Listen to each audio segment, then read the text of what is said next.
Eh bien bonjour à tous messieurs dames, bienvenue sur cette nouvelle vidéo sur les actualités des marchés financiers, c'est Fukio. Aujourd'hui nous sommes le 26 septembre 2022, il est exactement 22h30, nous avons un CAC 40 qui finit en baisse sur 9 séances sur 10, on est toujours en baisse, voilà, on atteint les plus bas, on a cassé même, on est au plus bas depuis le début de l'année, on est à 5769 points, moins 0,24%, le Dow Jones aussi en baisse à moins 1,11%, le Nasdaq à moins 0,60%, le DAX à moins 0,46%, le FTSE 100 qui fait plus 0,03 pardon, et le Nikkei 225 à moins 2,66.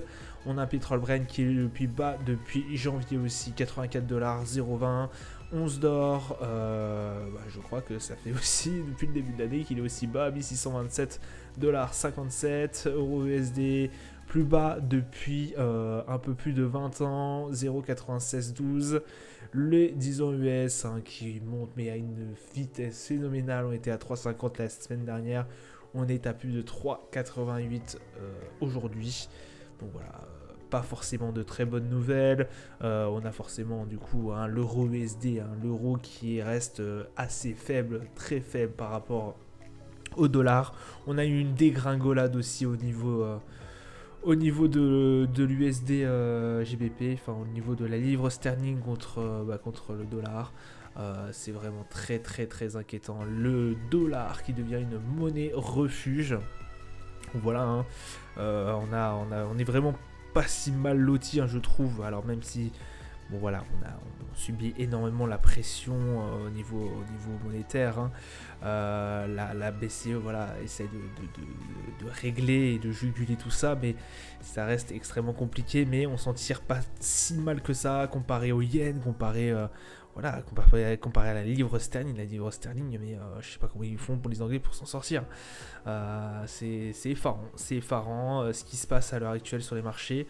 D'ailleurs, il y a certains économistes qui s'accordent à dire que lorsque le dollar est fort, c'est là qu'on a des grosses crises en fait qui se créent, et ça reste extrêmement compliqué après de s'en dégager. On a quand même un petit avantage, c'est qu'on a le pétrole Brent qui commence à redevenir le plus faible depuis le début de l'année, 84 $. Ça reste quand même un avantage pour nous consommateurs. C'est les grosses entreprises pétrolières qui font un peu plus la gueule. Quoique Total Energy, je crois qu'ils ont gagné plus d'1% aujourd'hui. Donc ils s'en sortent pas mal non plus. Côté nouvelle, on a aussi l'élection du coup de l'extrême droite en Italie, donc de Giorgia Meloni, voilà, qui est du coup devenue, qui a été en tête aux élections législatives ce week-end. Au départ, bien évidemment, les marchés n'ont pas très apprécié que l'extrême droite arrive au pouvoir, mais après se sont ressaisis, et du coup, le FTSE MIB milanais finit en hausse à plus de 1% et quelques. Donc voilà, c'était un peu les nouvelles de ce qui se passe. La tendance globale reste fragilisée par le spectre de la récession. Ça, on n'en parle plus maintenant, j'ai plus besoin de vous le dire. Effectivement, la récession qui guette et qui est en train de taper à nos portes. Honnêtement, je pense qu'on va s'en prendre une de récession, c'est sûr et certain. Surtout à mon avis au niveau européen, avec ce qui se passe en Ukraine et tout. Je vous refais pas le détail de tout ce qu'on a vu auparavant, de toutes les séances auparavant. Poutine qui menace avec l'arme nucléaire, Biden qui répond, etc. Bon voilà, c'est en train de s'enchaîner un peu à une vitesse grand vrai. On peut rien y faire de ce côté-là. Juste à attendre patiemment, peut-être qu'un geste sera fait, un geste de paix, et les marchés apprécieront et qu'on évitera une inflation qui perdure dans le temps, puisque effectivement plus la guerre dure, plus l'inflation reste forte au niveau de l'Europe. Donc Total Energy effectivement qui a un gain de plus de 1% et quelques. On a aussi du coup hors CAC 40 Elior qui a plongé depuis 25%, notamment à cause des analystes de chez Stifel qui maintient leur opinion de à vendre sur le titre. Au niveau du calendrier économique, alors aujourd'hui on n'a pas eu grand chose, on a juste le climat des affaires IFO qui n'ont pas été extrêmement bon, hein. Voilà, on attendait 87, on a eu 84.3, donc un climat assez tendu, hein, ça, ça, de toute façon, on s'y attendait un peu. Demain, on aura les commandes de biens durables au niveau mensuel, au niveau des États-Unis. Voilà, j'ai du mal. 14h30, nouvelle maison, nouvelle vente de maison, donc tout ce qui touche l'immobilier, 16h au niveau des US toujours. Et ce sera tout pour les nouvelles.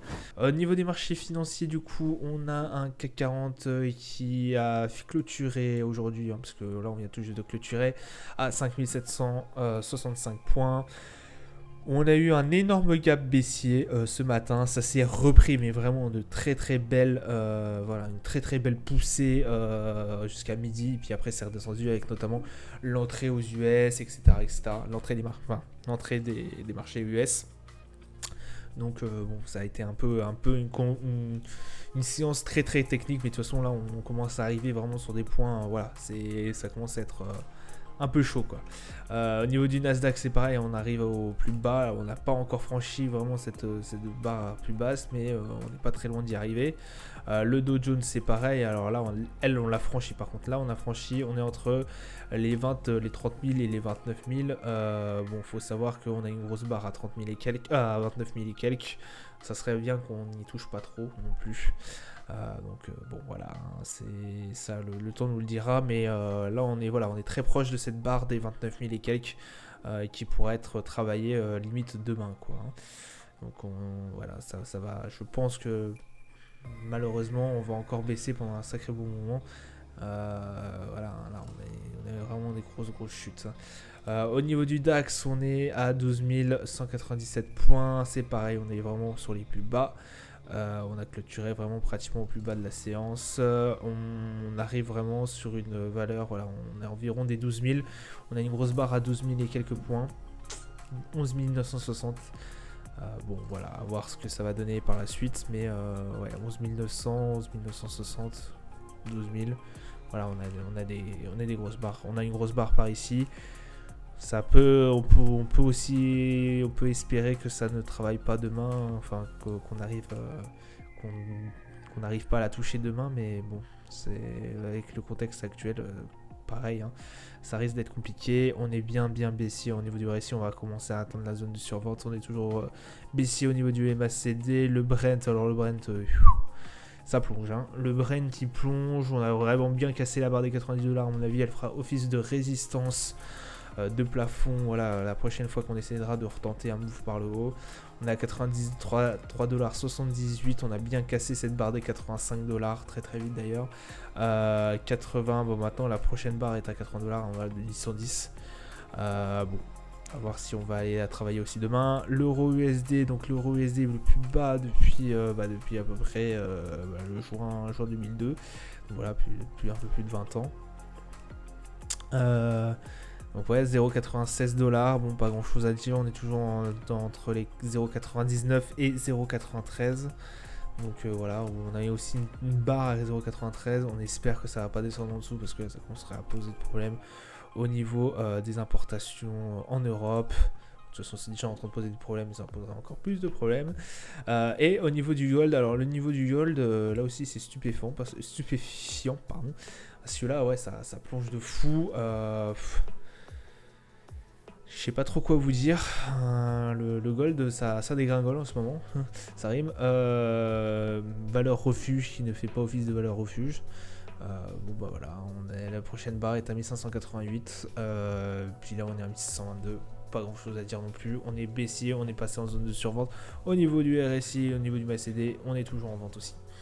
Voilà, ça sera tout pour moi pour aujourd'hui. Je vous souhaite une agréable journée, une bonne soirée à vous.